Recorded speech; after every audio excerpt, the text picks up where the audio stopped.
Yo les bros, bienvenue sur Spatule Bro, je suis le chef et aujourd'hui on se retrouve pour la petite review mensuelle de Dragon Ball Super chapitre 83 si ma mémoire est bonne parce que j'ai tendance à m'emmêler les pinceaux au niveau chiffres, mais on s'en bat les couilles.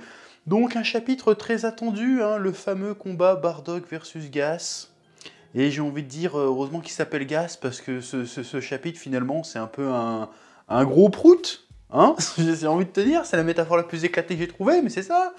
Tu t'attends à un gros truc, et puis en fait, t'as un petit P fuyant, là, qui est nul à chier, qui sent rien, qui manque de caractère. C'est quoi, ça? On s'attendait tous à un truc de fou.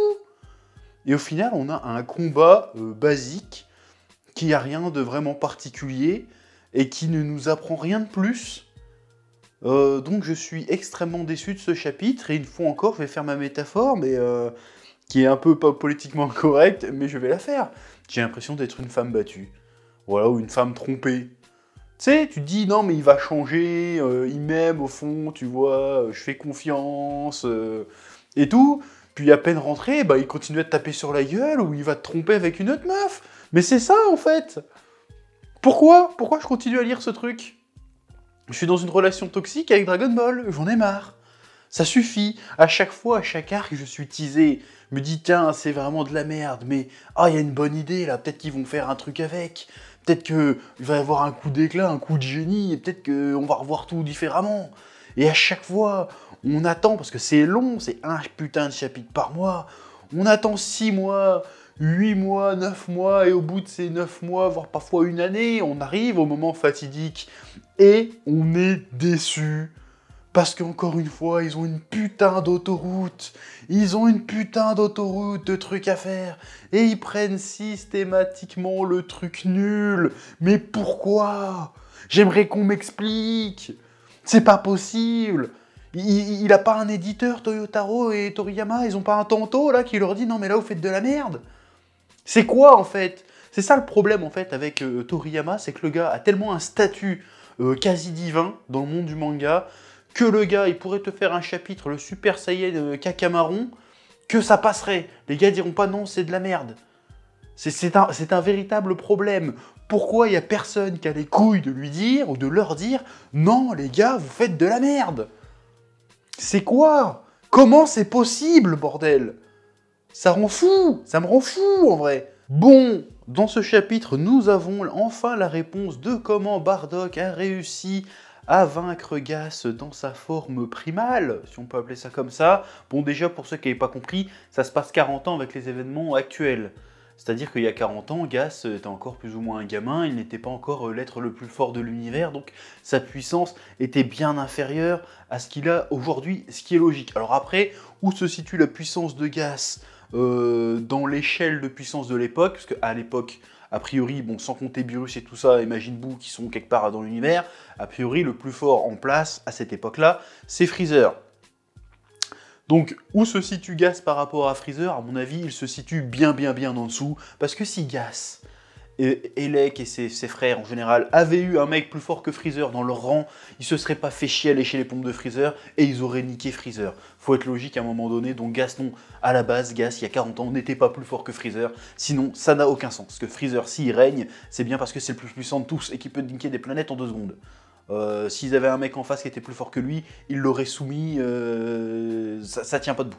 Bref, donc Gas n'est pas plus fort que Freezer, donc le fait que Bardock réussisse à vaincre Gas n'est pas en soi incohérent. Ce n'est pas incohérent. Moi, le problème que j'ai, c'est qu'on nous a bien fait comprendre dans les chapitres d'avant que Bardock avait réussi à gagner grâce à une astuce. On nous a fait comprendre ça, ou alors c'est nous qu'on a trop surinterprété. Je me souviens plus des cases exactes du chapitre exact, mais on nous laissait entendre que Bardock avait trouvé un moyen de le battre. D'ailleurs, c'est pour ça qu'à la base, il réécoute le scooter de Bardock dans le chapitre d'avant, en fait. C'est vas-y, peut-être qu'on va trouver un moyen de le battre en écoutant. Mais au final, Bardock a gagné, comme il aurait gagné n'importe quel autre combat, dans n'importe quel autre shonen, Neketsu X du genre. C'est-à-dire qu'il a eu un power-up parce que le pouvoir de la détermination, en fait.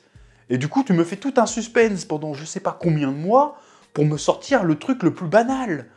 Limite, et j'ose le dire, j'aurais préféré que tu me sortes un Super Saiyan.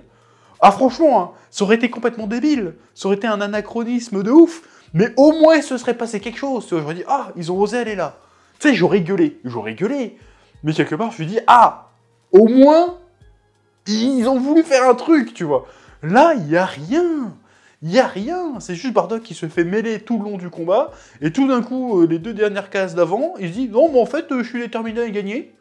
Donc, vu que j'ai décidé que j'allais gagner, bah, je fais un power-up et je te nique ta mère. Je dis non. Moi, je voulais que Bardock... Enfin, je voulais... Vous avez clairement laissé entendre, et je suis pas fou quand même, vous me direz si je suis taré, que j'invente des trucs, mais vous avez clairement laissé entendre que Bardock est parvenu à le vaincre avec une botte spéciale. Mais là, il y a quoi de spécial? J'ai pas compris, je n'ai pas compris. Je suis pas fou, chapitre d'avant, bon je l'ai pas relu parce que bon, je vais pas relire non plus, parce que déjà c'est pas ouf. Ils écoutent ce que dit Bardock pour savoir comment il l'a battu. Et comment il l'a battu? Bah il lui a tapé dessus en fait. C'est quoi ce suspense de merde? Ça n'a aucun sens. Je comprends pas. Quelle information ils vont retirer d'avoir écouté les enregistrements audio de Bardock? Quelle information ils vont retirer? Je ne comprends pas. Si toi tu as compris, tu m'expliques. Parce que je n'ai pas compris. Et c'est pas la peine de partir dans des théories, ouais, proto super saiyan ou je sais pas quoi, ta gueule. Cette transformation n'a jamais existé, n'existe pas, c'est pas canon. Donc t'arrêtes tes conneries. Le truc qu'on a vu dans la menace de Namek n'existe pas, ça n'a aucun putain de sens.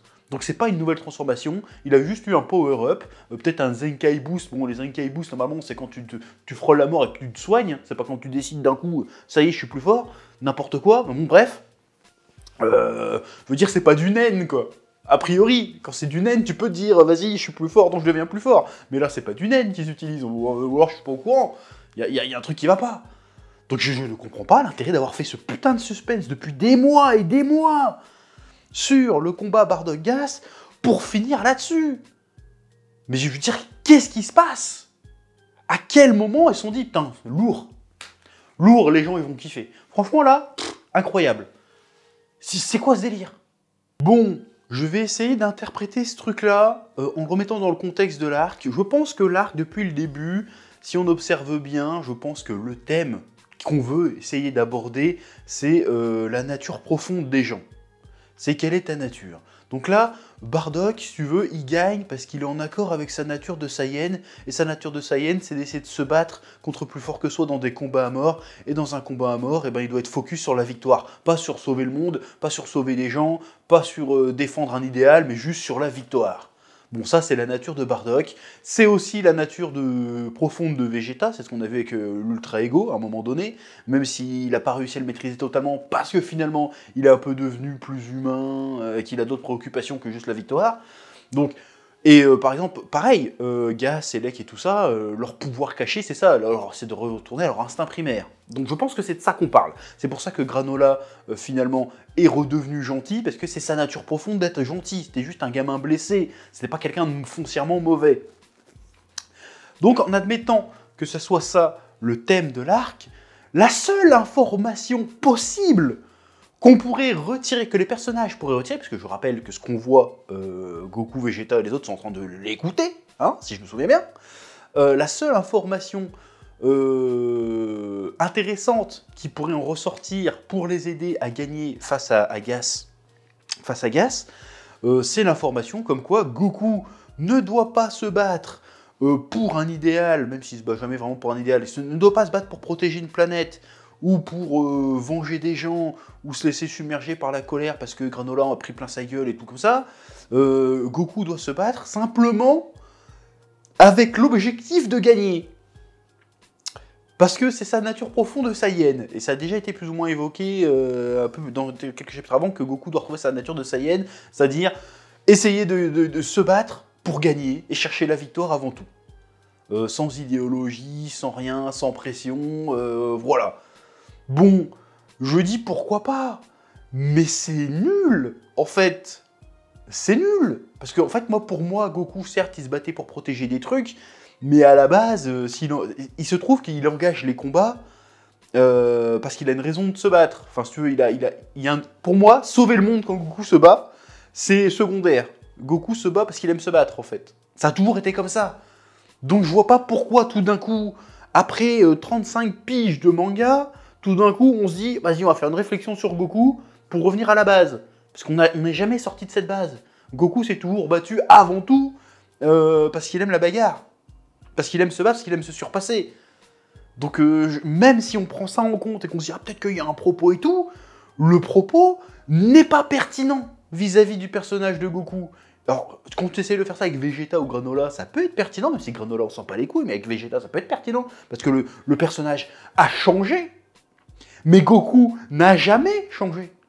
Il a évolué, peut-être, mais il n'a jamais profondément changé. Chaque fois que Goku s'est battu, c'est parce qu'en fait, il était plus excité par le fait de se battre contre un mec fort que par le fait de sauver le monde. Alors, il y avait ce truc-là aussi derrière, mais ça venait après.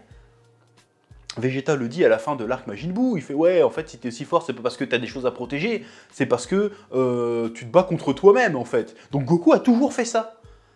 Donc c'est quoi le délire, là? On nous fait toute cette gymnastique, toutes ces tergiversations, pendant des mois et des mois, on nous fait marner comme des cons, pour nous dire un truc qu'on savait déjà, et qui n'a jamais, et je dis bien qui n'a jamais putain de changé, dans Dragon Ball. Donc c'est quoi l'intérêt? C'est quoi l'objectif du truc, là? Je comprends pas la démarche. Sans déconner, c'est quoi cette merde?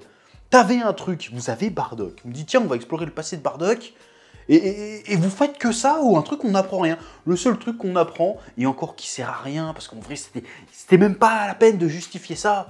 C'était, vas-y, on comprend pourquoi Bardock se méfie de Freezer, maintenant. Parce qu'avant, Freezer, il était bien sous tout rapport, hein, il n'était pas du tout suspect, le gars. Non, non, le gars était bien, il a soumis les Saiyans par la force et par le pognon, mais le gars était respectable, il n'y avait aucune raison de se méfier de ce connard. Non, là, c'est parce que Elec lui a dit, dis donc, les Saiyans, faites gaffe à pas prendre un météore sur la gueule. C'est quoi? Même en voulant faire du fanservice et du lore, ça n'apporte rien. Qu'est-ce qu'on s'en bat les couilles? Est-ce qu'il y avait besoin, franchement, là, est-ce qu'il y avait besoin de justifier pourquoi Bardock se méfie de Freezer? Mais absolument pas! Le seul truc qu'on voulait savoir là-dedans, c'est comment il a fait pour battre un mec plus fort que lui. Et ben il a battu le mec plus fort que lui, en devenant plus fort que le mec. Merci, donc comme tous les autres combats Dragon Ball en fait. On aurait pu avoir une petite nouveauté, genre il y a une astuce, il y a un truc à maîtriser. Non! Il a dit, oh, en fait, j'ai envie de gagner, donc j'ai gagné.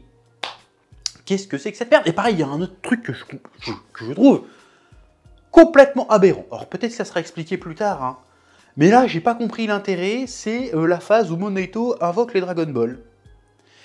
Alors déjà, Moneto, ou Monite, comme tu l'appelles, je m'en fous, le Namek, là. Il invoque les Dragon Ball, et le premier vœu qui lui vient à l'esprit, c'est... Est-ce que tu peux ramener Bardock sur sa planète d'origine pour lui sauver la vie? Alors que, tu sais, Moneto, t'aurais pu aussi souhaiter que le méchant se casse aussi. Ce fut été beaucoup plus simple, non? Non, attends, j'ai mal conjugué. Ça aurait été beaucoup plus simple de dire, hey, tu peux virer Gas, Elec et machin de ma planète?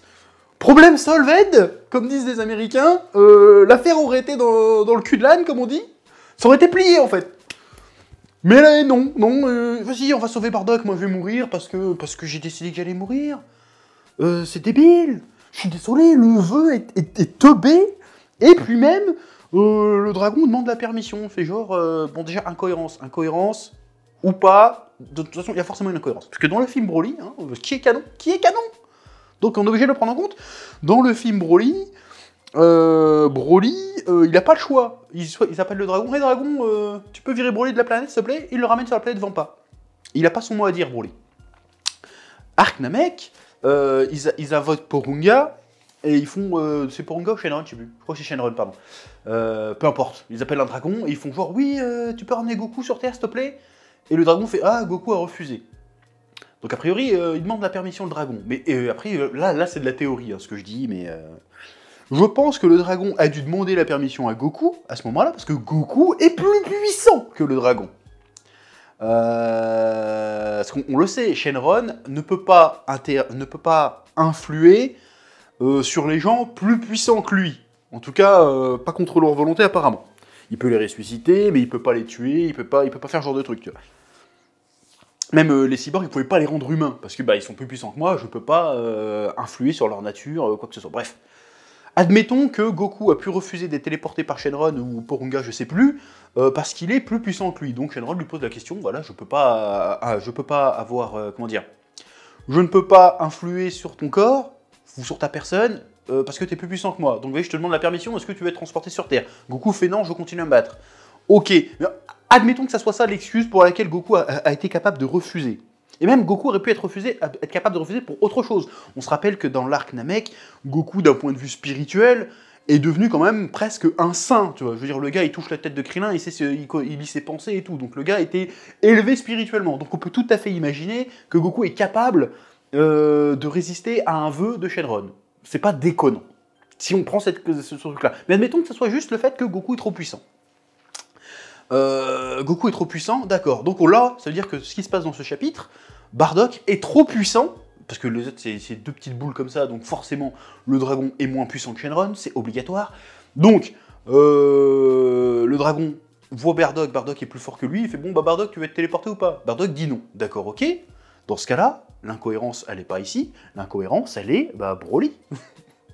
Alors, je veux bien que Bardock soit plus fort que le dragon, mais Broly, il est 1 milliard de fois plus fort que Bardock, et pourtant il se fait transporter. Donc vous créez une incohérence, bande de connards.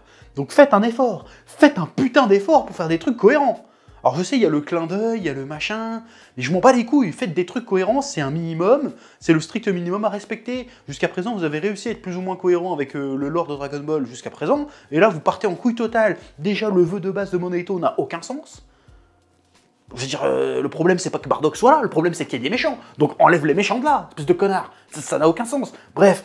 Et en plus, il aurait pu souhaiter autre chose. Vas-y, rends-le immortel, rends-le plus puissant, fais de lui l'homme le plus fort de l'univers. J'en sais rien, parce qu'il peut faire ça, le gars. Donc je sais pas. Le vœu est débile, déjà de base. Et en plus, il sort le vœu, et Bardock, bon, il lui explique pas, donc Bardock comprend rien, il fait quoi, tu veux que je fasse un vœu? Oh vas-y, j'aimerais bien que mes garçons, mes fils prospèrent et grandissent en bonne santé. D'accord.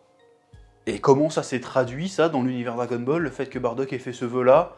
Parce que, à part le côté, ils ont survécu à l'extinction de la planète Vegeta et des Saiyans, explique-moi en quoi ils ont prospéré, hein. D'où Raditz, il a prospéré, hein, tu m'expliques, hein. Le gars, il a pas prospéré du tout, hein. Le gars, tout ce qu'il a fait, c'est... c'est être le larbin de Freezer pendant 30 piges, en fait. Donc, je comprends pas l'intérêt, en fait. J'ai pas compris. Pourquoi? C'est juste pour montrer que Bardock, c'est un mec sympa qui pense à ses enfants? T'avais d'autres moyens de le faire? Je n'ai pas compris le délire. C'était quoi l'enjeu? C'était quoi le délire de ce vœu-là des Dragon Ball qui sert à rien? Parce qu'à un moment donné, on s'est dit, tiens, peut-être qu'ils vont faire un vœu qui vont permettre de baiser la gueule à Gas. Bon, ça aurait été un problème. Parce que dans Dragon Ball, on règle pas ses problèmes à coup de vœux. On utilise les vœux une fois qu'on a gagné et que le problème est réglé. Genre, vas-y, tout le monde est mort, on a battu le méchant, là on peut le ressusciter. C'est pas, vas-y, on utilise Dragon Ball pour buter le méchant. C'est pas comme ça que ça marche dans Dragon Ball. Ça serait logique. Mais dans une histoire, c'est nul à chier. Donc j'aurais gueulé aussi, hein, je te préviens tout direct. Mais on s'est dit, tiens, il va peut-être y avoir une astuce, une subtilité, qui va faire que Bardock va réussir à prendre l'avantage sur un mec qui est censé être beaucoup plus fort que lui. Hein. Et ben là, non, c'est juste, j'aimerais bien que mes fils y prospèrent. Bah on a vu ce que ça a donné, hein, tes fils qui prospèrent, bâtard. Donc c'est vraiment de la merde, cette histoire de Dragon Ball foutu là, je comprends pas ce qu'ils veulent en faire. Peut-être que ça va être expliqué par la suite. Mais de base, ça pue du cul cette histoire. Je n'ai pas compris le délire là.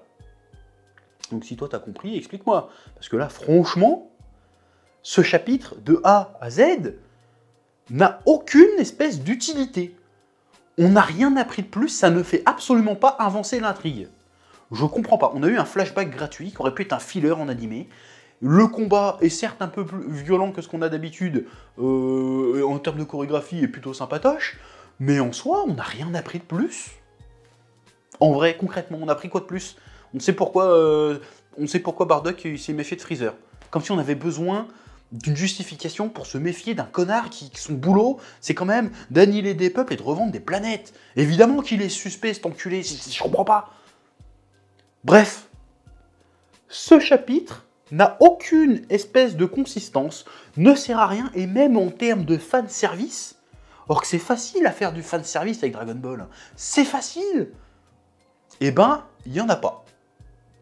C'est nul à chier, c'est de la merde, J'en ai marre, je vais continuer, parce que, voilà, encore une fois, je suis une femme battue, je suis amoureux du truc, donc je vais continuer.